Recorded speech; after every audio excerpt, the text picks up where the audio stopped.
Radio Fréquence Méditerranée. Il est 17h. La parole au livre. Auteurs locaux et nationaux au micro de Pascal Marmet. Romans, biographies, polars, nouvelles, policiers, contes et légendes, c'est la littérature locale et nationale sur Fréquence Méditerranée. La parole au livre, avec Pascal Marmet.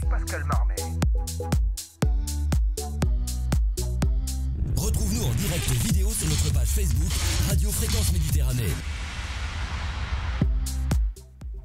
Bonjour, c'est Pascal Marmet, bienvenue dans La Parole au Livre, le live en direct aujourd'hui. J'ai l'immense plaisir de recevoir mon amie autrice et qui publie beaucoup de livres d'ailleurs et qui travaille à Monaco, c'est Sandra Lacoste. Bonjour Sandra Lacoste. Bonjour Pascal. Alors je vais vous présenter pour nos auditrices et nos auditeurs de Radio Fréquence Méditerranée. Sandra Lacoste, vous êtes originaire du Var, vous êtes née à Toulon, c'est cela. Oui. Vous avez posé vos valises à Isola 2000 pendant 18 ans. Vous avez prodigué des soins ayurvédiques. Ayurvédique. C'est dur à dire. Eh oui. Et vous êtes devenue naturopathe, conseillère en images et professeur de yoga. Vivre à 2000 mètres d'altitude vous a permis de comprendre le cycle des saisons. C'est là, dans cet écrin de nature où la faune et la flore sont préservées, que des marches médiatives ont pris tout leur sens. C'est dans ce havre de paix que vous avez publié ce livre, Mon bonheur en 5 saisons, publié aux éditions Jet d'encre. Alors tout d'abord, je vais vous poser ma première question. Pourquoi Mon bonheur en 5 saisons, puisque en fait, il n'y a que 4 saisons que je connais. Alors voilà, c'est Voilà. ça. Ça, c'est des questions que vous avez dû déjà, qu'on a dû vous poser sur les nombreux salons. Et bien sûr. Donc mon bonheur, donc c'est ma vie aussi, Oui. en 5 saisons, parce qu'en fait aussi on travaille avec les saisons en médecine chinoise et en médecine ayurvédique. Oui. Il y a 5 saisons, il y a 5 éléments. Ah, d'accord. Et la 5e saison, c'est celle qui est la plus importante, parce que c'est là où on va se poser pendant 18 jours. C'est la saison de la Terre. Mhm. Donc on se pose. C'est vraiment très précis, la médecine chinoise. C'est vraiment des cycles. Tout est dans le livre est bien expliqué. Et donc voilà la 5e saison. C'est celle-là où on va prendre du temps pour soi. D'accord. On va faire des détox émotionnels. On va Ouais. partir en vacances. Et c'est ciblé sur le foie et c'est ciblé sur la rate et le pancréas. C'est le symbole de la Terre. D'accord, donc c'est C'est très la intéressant. 5e saison. Ouais. Donc ça a Et c'est beaucoup à 4 voir. fois dans l'année. Ça a beaucoup à voir avec la médecine chinoise d'ailleurs. Attention, voilà, c'est de la médecine chinoise. Absolument. Donc c'est quelque chose de Pas de la très... médecine allopathique classique. Voilà, c'est assez précis, la médecine chinoise. On parle vraiment sur l'harmonie de sa pensée, les émotions, les organes et la diététique chinoise aussi. D'accord. Donc vous avez une formation de gestionnaire de spa depuis 2002, vous êtes formatrice en esthétique de niveau master, vous êtes naturopathe, réflexologue, praticienne en shiatsu. Alors qu'est-ce que c'est que le shiatsu? Donc bien sûr, on repart sur la médecine chinoise. Ouais. Donc on va travailler sur des méridiens qui sont sur le corps. C'est la première technique qu'on puisse retrouver. Après, il y a eu l'acupuncture. Mhm. Voilà, on va travailler sur des méridiens. Ça, l'acupuncture, Notre beaucoup de gens corps, connaissent. Hein. c'est comment je pourrais dire ça c'est une autoroute. Sur notre corps, il y a plein de méridiens qui sont liés à des organes couples. Donc D'accord. en ce moment, nous sommes dans la saison du printemps qui a commencé le 7 février, qui va commencer le 7 février, donc c'est demain. D'accord, donc c'est un peu décalé par rapport à nos saisons à nous, printemps, Voilà, été, ouais. automne, hiver. Hein. Donc je coach des hommes et des femmes d'affaires qui sont sur Monaco et je les aide beaucoup par rapport à ces dates. C'est très important. Là, on est dans la saison de la créativité. D'accord. Donc c'est là où on va commencer à créer des projets. Pour les auteurs, c'est là où on va créer, on va écrire. Alors il peut y avoir aussi des angoisses en fait. C'est pour ça que la 5e saison, elle est là pour décompresser. Elle est là pour ça, pour se apaiser, poser. pour Voilà. décompresser. Retourner à la terre. Et vous êtes également spécialiste du Qigong. Du Qigong. Le Qigong, expliquez-moi, La parce que moi, tout gym. ça, je ne connais pas. Hein. Oui, c'est super. Je suis Donc, très dans la contente. parole au livre, on reçoit beaucoup d'autrices, beaucoup d'auteurs, mais on parle souvent de romans policiers, on parle souvent de romans feel-good ou d'essais, de livres romantiques, etc. Vous, c'est quand même très différent. C'est pour ça que j'ai tenu à vous recevoir aujourd'hui. Et puis, c'est très intéressant parce que vous allez nous expliquer. Alors, qu'est-ce que c'est que c'est de la gym chinoise. D'accord. Donc, on est encore dans la médecine chinoise, bien sûr. C'est très doux, tout le monde peut le faire. Et on travaille encore sur les méridiens. Voilà. D'accord. Donc, c'est vraiment... il faudrait que je vous le montre, voyez, mais c'est vraiment des exercices très lents. C'est comme du tai chi. Voilà, je pense que les gens connaissent un petit peu symboliquement ce que c'est. On voit qu'au Japon, là, ils font des mouvements doux. D'accord, voilà. C'est très intéressant. Ça, C'est je montre votre chinoise. livre à la caméra en même temps. Hein. Voilà, donc Mon bonheur en 5 saisons, publié aux éditions Jet d'encre. Hein. Et vous avez également, fait des expertises en soins aux pierres semi-précieuses. Alors, qu'est-ce que c'est que ça? Expliquez-moi. Expliquez aux auditeurs. Donc, les soins avec des pierres semi-précieuses. Déjà, qu'est-ce que vous appelez les pierres semi-précieuses? Oui, on ne va pas parler sur des pierres, on va parler sur la topaze, on va parler sur l'œil du tigre, on va parler sur des pierres comme ça. Pas sur le rubis et le diamant, bien sûr, on est d'accord. Hein. Voilà, ce sont des pierres. L'opale, ça coûte très cher aussi. Même si vous soignez des hommes d'affaires à Monaco, quand même, là, on est dans des pierres semi-précieuses. On reste très simple, il faut toujours rester simple dans la vie, c'est important. Donc, on va rééquilibrer... on va dire les énergies. Voilà. Voilà. Alors, comme le livre s'appelle Mon bonheur en 5 saisons, je vais vous poser ma première question importante. Qu'est-ce que le bonheur pour vous, Sandra Lacoste? Pour moi et pour les auditeurs. Voilà, je peux aussi leur poser la question à vous tous qui nous écoutez. Qu'est-ce que pour vous c'est le bonheur? Je te la pose, toi, Pascal. Oui, mais moi, je suis l'intervenant. Moi, le bonheur, c'est d'être heureux, d'essayer d'être heureux dans ce monde qui est toujours un peu compliqué, surtout en ce moment, avec une actualité qui est quand même très chargée. On vient d'apprendre la mort de Paul Sulitzer. Alors, Paul Sulitzer, c'est quelqu'un qui a compté dans les années 80, il est auteur de gros best-sellers. Il est décédé aujourd'hui à 78 ans. Voilà. Bon, c'était juste une petite... on pense un petit peu à lui. Donc, pour vous, Sandra Lacoste, qu'est-ce que le bonheur pour vous? Alors, pour moi, le bonheur, on l'a en nous. Justement. Donc, on doit essayer d'harmoniser ses pensées, ses paroles et ses actes.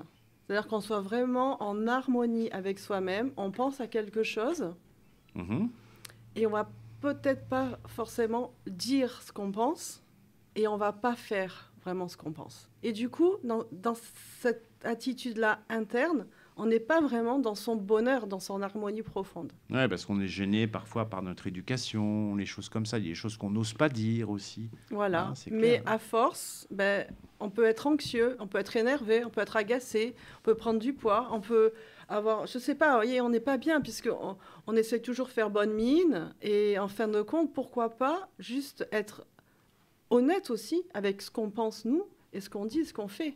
Voilà, ça c'est pour moi... C'est le bonheur. D'accord. Donc, c'est une manière de proposer le bonheur. Et quels sont les obstacles courants au bonheur?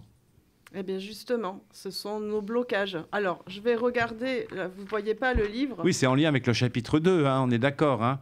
Ouais, donc voilà, je le montre à l'antenne. Voilà. Donc, en fait, chapitre 2, donc, il y a des conseils.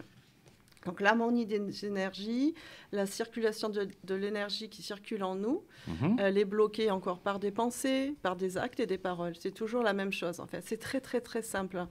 Donc, la première chose qu'on peut faire, c'est s'oxygéner le matin. C'est tout simple. On s'étire, on va enlever tout ce cortisol qui nous bloque dans le stress. Déjà, on ouvre la fenêtre, déjà, c'est la première le chose matin, à faire. comment tu fais? Tu te réveilles, voilà, tu vas faire tes petites habitudes quotidiennes, on va dire. Oui, voilà. Prends ton café. Tu prends avant d'aller au café, enfin bref. Avant de prendre ton café. Tu vas aux toilettes. Voilà, tu vas aux D'accord. Tu t'oxygènes. On est sur l'antenne de... Et je vous poserai des questions tout à l'heure plus. Alors, comment peut-on cultiver le bonheur au quotidien? Voilà. Donc par exemple, vivre au fil des saisons, par exemple. Hein. Alors oui, voilà, exactement. Donc au quotidien, cultiver son bonheur, c'est... donc, je redis, s'oxygéner, s'alimenter. Mais s'alimenter, c'est pas forcément avec une alimentation saine. C'est s'alimenter par des livres, par de la musique, par de l'écoute, s'alimenter par une conversation. D'accord, c'est s'alimenter en achetant, par exemple. C'est s'oxygéner, Voilà. c'est s'écouter Ouais, et être aimé. Voilà. ouais. Aimer et être aimé aussi. C'est Et important. recevoir. Les Et il y a deux des sont gens qui ont importants. du mal à recevoir aussi l'amour. Tu sais, c'est Ouais. pas facile. Il y en a qui aiment donner, puis après, oh ben non, moi je suis pas à l'aise avec ça. Non, moi, je n'ai Donc- pas de problème pour recevoir de l'argent. Je n'ai pas de problème de ce côté-là, ça va très bien. Voilà. Donc, on peut aussi lire votre livre aussi. Ça me permet. Alors aussi c'est de- une méthode, j'appelle ça maintenant. Un petit peu transformé, tu vois. Ça devient une méthode. C'est un guide parce que tu as des questions, des questions.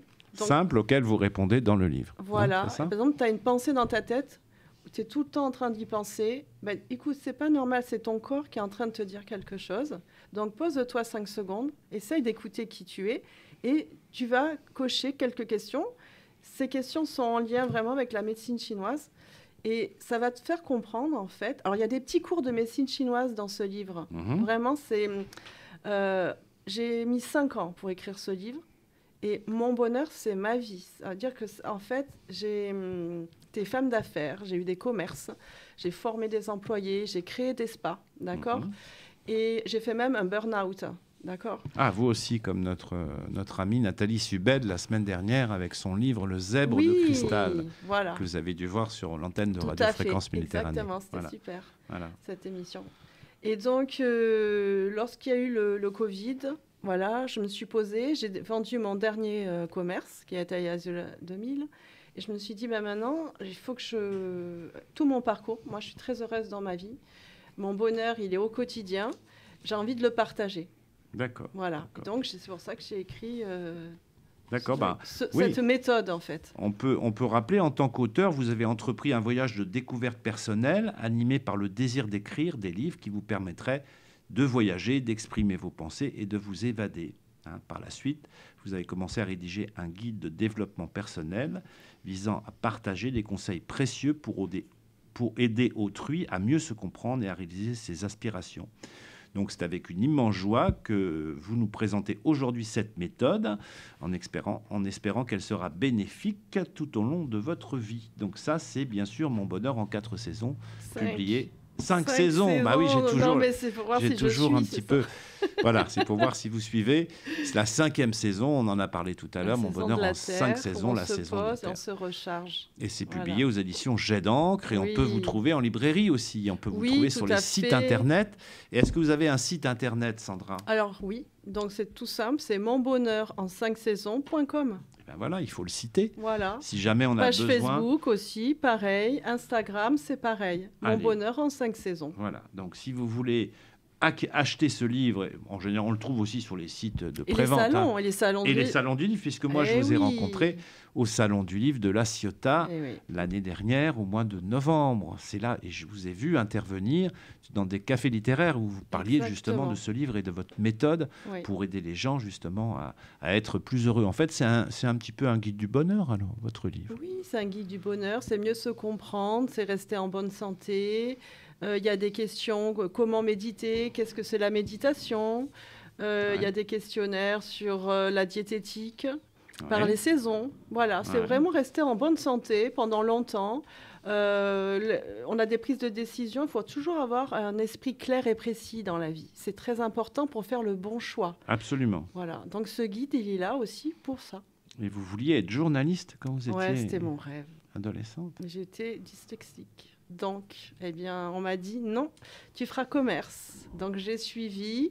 J'ai Un fait parcours commercial, commercial. alors Des études commerciales, ouais. Eh oui, et puis, bon, ça m'a servi parce que j'ai eu après des commerces, donc ça m'a quand même servi. J'ai fait une année de comptabilité. Donc, je suis quand même assez carrée, structurée. Mais la providence, elle est là. Et quand tu dois vraiment faire ton chemin de vie, ben, il faut l'accepter aussi. Bien Donc, c'est sûr, ce que faut j'explique l'accepter. aussi dans le livre. C'est que ton bonheur, tu le crées. Il Voilà. faut vivre ses rêves. Donc là, maintenant, je retourne un peu à l'écriture. C'est bien. Et puis, vous avez des projets pour 2025, vous en avez parlé. Qu'est-ce que vous allez faire en 2025 ? D'autres salons du livre aussi, peut-être ? D'autres salons du livre, bien sûr. Le Rouret, la Ciotat ou Monaco, celui de Monaco. Ouais, ou Monaco. Encore plein d'autres. Où tous nos amis sont là-bas, à Monaco, au Salon du Livre de Monaco, présidé par Yvette Cellario. Nous avions beaucoup d'amis auteurs, Yvon Bertorello, je les cite à chaque fois, Laurent Soler, Philippe Ken, etc.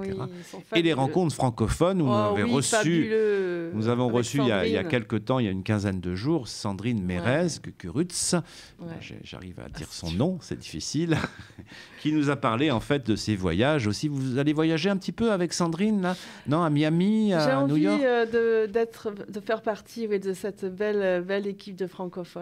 Il y a aussi un salon en Belgique que je vais peut-être aller, à Mons. Super, à Mons, c'est le très bien, je salon connais du Mons. livre de Mons, c'est au mois d'octobre, c'est le 15 octobre. Ils sont très accueillants à Mons. Eh bien, vous retrouverez là-bas. Alors, je voulais terminer cet entretien par un petit questionnaire de Proust. Et vous n'avez pas reçu les questions, donc c'est ça qui est intéressant parce que on va être dans la franchise et ça va être très bien. Sandrine Lacoste. Sandra Lacoste, excusez-moi, aujourd'hui je suis un peu perturbé. Sandra, ma chère Sandra, en plus je vous connais très bien et on se vous voit à l'antenne, mais je vais vous tutoyer puisque vous m'avez tutoyé tout à l'heure, donc je te tutoie, Sandra.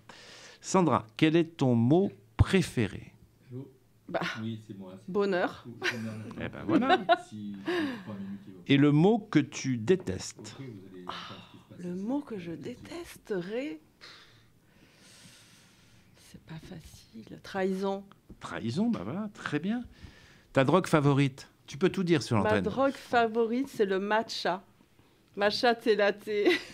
Alors, qu'est-ce que c'est ? C'est une boisson ? Qu'est-ce que c'est ? C'est une boisson, c'est de la poudre de thé vert. Qui est latte, c'est avec du lait. Hein, et voilà, donc mixé. Alors, il y a tout un rituel. Moi, j'adore le Japon. Et donc, ça, c'est vraiment, j'adore ça. Ah, je suis allé au Japon. J'ai envie d'y aller cette année. Je suis allé à Kyoto. Et donc, tu as fait le rituel du thé japonais ? Non, c'était il y a très longtemps. J'étais très jeune. Et j'ai visité le Japon en train. Oui, c'est ce que j'ai envie de faire. C'était très amusant et je m'arrêtais à toutes les gares. Et tout, ah ouais, j'ai envie de le faire, ça. Donc ta drogue favorite, c'est le matcha, on est d'accord. Le son, le bruit que tu aimes le plus ? La mer. La mer. Le bruit de la mer. Ah ouais, les vagues, l'eau, ça calme, ça détend la tête. Absolument. Ouais. Et le son, le bruit que tu détestes ? L'autoroute. Les voitures. D'accord. Tu vois, moi, je viens d'Isola 2000 et je vis à Cannes. Ça m'a mis beaucoup de temps, personnellement. Mon corps, il n'était pas à l'aise dans cet environnement. Cannes, c'est joli, Cannes. Il y a des coins qui sont charmants. Et maintenant, j'arrive à dormir la fenêtre ouverte à Cannes. Ça veut dire que mon corps, il s'est adapté. Et je suis trop fière de lui. Absolument. On a Alexia Aubert. La semaine dernière, on a reçu Alexia Aubert. Et elle avait du mal à s'endormir. Il lui fallait un bruit d'un train. Un bruit sourd. Un bruit d'un train. On appelle ça les bruits blancs. Et c'est vrai que je mettais ça au début quand j'habitais à Cannes, des bruits blancs. Pour m'endormir. Et c'était les bruits de la mer. Absolument. Ton juron, gros mot ou blasphème préféré ? Préféré ? Oui, tu peux tout dire. Mais alors, favori ou préféré ? Je suis varoise. Oh putain ! Oui, c'est gentil ça. C'est gentil ça. On me l'a souvent sorti dans le questionnaire de Proust, revu par Bernard Pivot. Homme ou femme pour illustrer un nouveau billet de banque ? Bon, je rigole. Non, mais tu peux dire tout ce que tu veux. J'ai envie de... Oui, mais de... Français. Mais français, étranger. Trump. Oh. Non, j'ai rien. Ah, ça, c'est de l'humour, ça. Mais oui, c'est de l'humour. D'accord. Non, mais homme ou femme, je peux te donner des exemples. Simone Veil, par exemple. Brigitte Bardot m'a dit. Michel Sardou, il n'y a pas longtemps. Général de Gaulle. Ouais, de Gaulle, ouais. C'est pas mal. Gaulle, hein. De Gaulle. Le métier que tu n'aurais pas aimé faire, moi, c'était comptable. Alors toi, tu l'as fait. Donc, ouais, comptable. Mais tu l'as fait. Ouais, mais justement, j'ai fait une année, je pense que... Ouais, comptable, non. C'est intéressant de chercher les chiffres et tout, mais non. J'ai besoin de bouger, d'être à l'extérieur. Hein. D'accord. Ah oui, secrétaire à l'accueil, tu vois, un truc comme ça, non, j'aime pas. Ça, tu n'aurais pas aimé faire ça. Et le métier que tu aurais aimé faire, bien sûr, c'est journaliste. On en a parlé tout à l'heure. Ça, c'était pas dans le questionnaire, je l'ai rajouté pour Sandra. La plante, l'arbre ou l'animal dans lequel tu aimerais être réincarné si la réincarnation existe, bien sûr. Ouais. Alors en fait, je suis en train d'écrire un livre sur ça. C'est le chêne, un chêne. Ouais, le chêne magique. Et j'avais écrit ce livre, c'était un conte d'histoire pour ma fille. Et donc, je vais écrire ce livre prochainement, le chêne magique. Ouais, c'est tout un symbole, le chêne. Donc, tu aimerais être réincarné en chêne. Ouais, un chêne, un arbre. D'accord.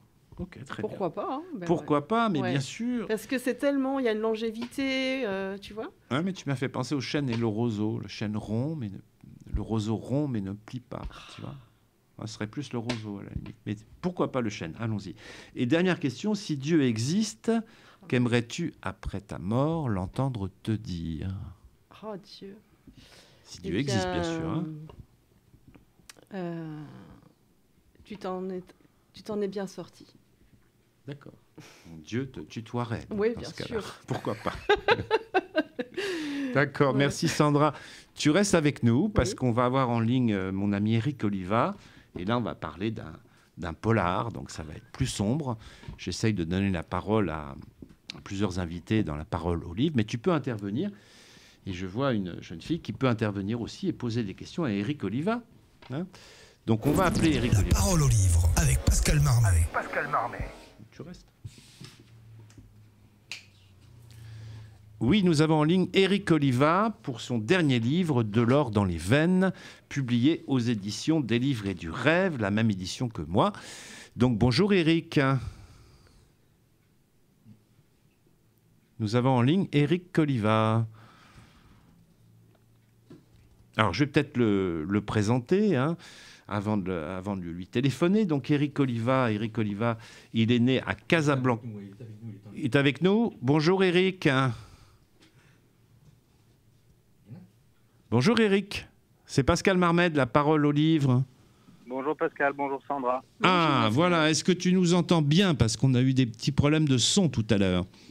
Oui, très très bien. Voilà, alors Eric, je vais présenter ton livre. En fait, c'est un coup de cœur de Katia du mois dernier. Katia des Mandarins que nous avons reçu, qui a présenté ton livre. Et moi, je voulais t'avoir en ligne pour que tu m'en parles un petit peu mieux. Parce que, voilà, alors là, c'est ton dernier livre. Il est sorti au mois de septembre 2024, je crois. Hein, octobre, 1er octobre 2024. 1er octobre 2024. Est-ce que tu peux nous en faire le pitch, Eric? Alors, oui, bien sûr, je suis là. Donc, avec De l'or dans les veines, j'ai voulu changer un petit peu de registre. Une nouvelle fois de registre. Donc, j'essaie dans tous mes polars de changer de style.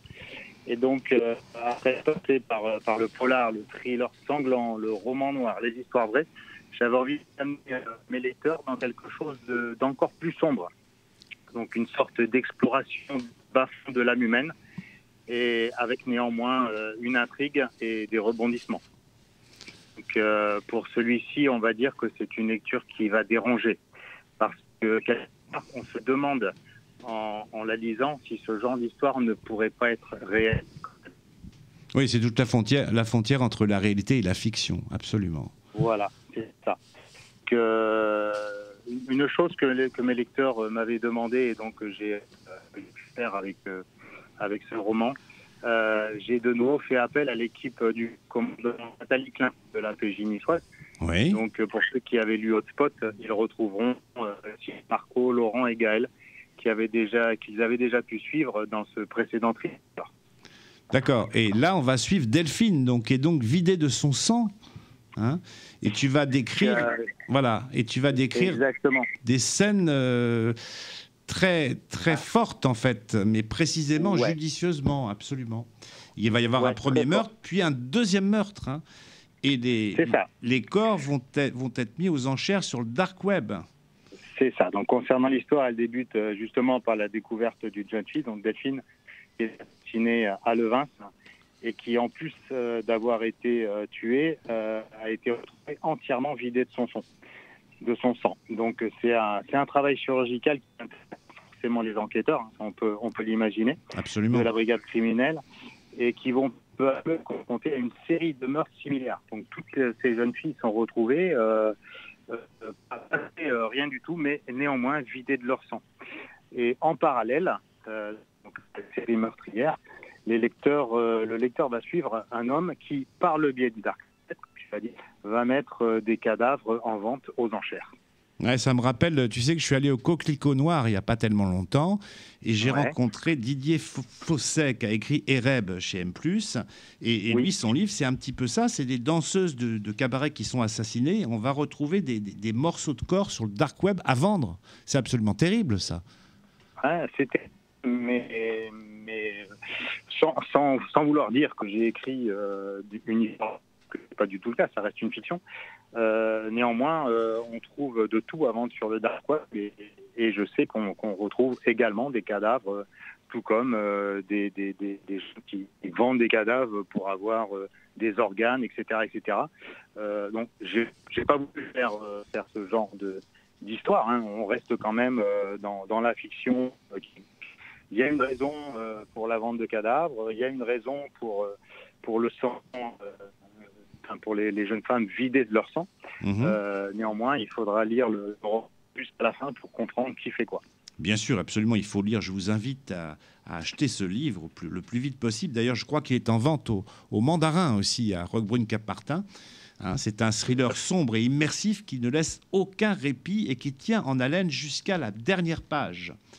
Donc il faut absolument le lire. C'est une intrigue palpitante menée tambour battant dans une ambiance un peu glauque et malsaine quand même, Éric. Hein.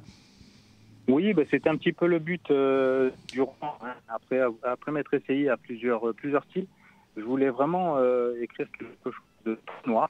Alors les gens me disent que c'est une histoire qui est très dérangeante, mais néanmoins, tous les lecteurs et lectrices s'accrochent jusqu'à la fin parce que qui aiment ce genre de style, que ce soit dérangeant ou que ce soit sanglant ou vraiment très très gore, ils veulent savoir le pourquoi du comment. Ils aiment ça et souvent on m'en redemande. Donc après le spot, j'ai voulu le plus noir encore et je pense que ça fonctionne bien. Alors, vous êtes un ancien policier des stupes, hein, vous avez fait votre carrière dans la région parisienne, dans le 93, je crois, et puis après, vous êtes installé sur la Côte d'Azur, vous êtes passé par Marseille, et puis à Nice aussi, hein, c'est ça ? 17 ans à la brigade des stupes de Nice, oui. Voilà, absolument. Et vous avez également un site internet, hein, on peut le citer d'ailleurs à l'antenne, pour les gens qui veulent vous retrouver, www.eric-oliva.com. C'est cela, Éric, hein ? C'est ça. Et on va vous retrouver, on se retrouvera bientôt puisqu'on va se retrouver ensemble sur le stand des livres et du rêve au festival, à la foire du livre de Bruxelles, le jeudi, vendredi, samedi et dimanche 16 mars 2025. Donc vous serez 3 ou 4 jours à la foire du livre de Bruxelles. Voilà. C'est ça, oui, j'y serai les 4 jours. Et on sera ensemble, Éric. Donc on pourra parler un petit peu de... Est-ce que vous avez des projets là pour 2025 ? Oui. Je suis en fin d'écriture d'un polar historique. Donc, ça reste encore dans les tuyaux. C'est pas finalisé, mais c'est bien dans les derniers chapitres. Donc, encore une fois, un nouveau style je m'attaque qui est beaucoup plus compliqué pour moi que le polar. Mais j'avais envie des choses qui se passent au Moyen-Âge. Donc, un polar historique qui se passera en 1100. Ça va nous changer un petit peu. Ça va nous changer des réalités de la PJ, de la police judiciaire ou des stupes d'aujourd'hui. Voilà, le thriller moyenâgeux, ça va nous changer un petit peu. On a été ravis, Jean-Luc et moi et Sandra Lacoste aussi, de vous écouter aujourd'hui, Éric. C'est vraiment un plaisir et on va se retrouver bientôt à Bruxelles. En attendant, achetez ce livre, hein, De l'or dans les veines, publié chez l'éditrice Angie Lolia, des livres et du rêve, une jeune éditrice avance que je recommande tout particulièrement. Merci Éric, à très bientôt. Merci beaucoup de m'avoir accueilli. Au revoir. La parole au livre avec Pascal Marmet. Alors peut-être Sandra, vous avez c'est un peu bizarre hein, ce polar, voilà, c'est un polar un peu immersif là. On change totalement de registre. Hein. Mais là on comprend là, avec le métier qu'il a eu pendant 17 ans qu'il soit à l'aise dans ce sujet. Hein. Oui, il a commencé sa carrière dans la région parisienne Et puis ensuite, il est descendu à Marseille. Et puis, il a travaillé, je crois, douzaine d'années ou un peu plus même, à la brigade des stupes de Nice. Donc, il connaît par cœur son sujet. Wow. Et là, ce livre, ça se passe donc dans la région de Nice, bien sûr. Delphine est assassinée dans un jardin public, puis soigneusement vidée de son sang par une fine canule, sans laisser aucune empreinte. Quelques jours plus tard, ce sera le tour d'une de ses collègues de travail, Sophie, toujours en utilisant le même mode opératoire. Les cadavres sont soigneusement vidés de leur sang. Qui se cache derrière ce meurtrier ?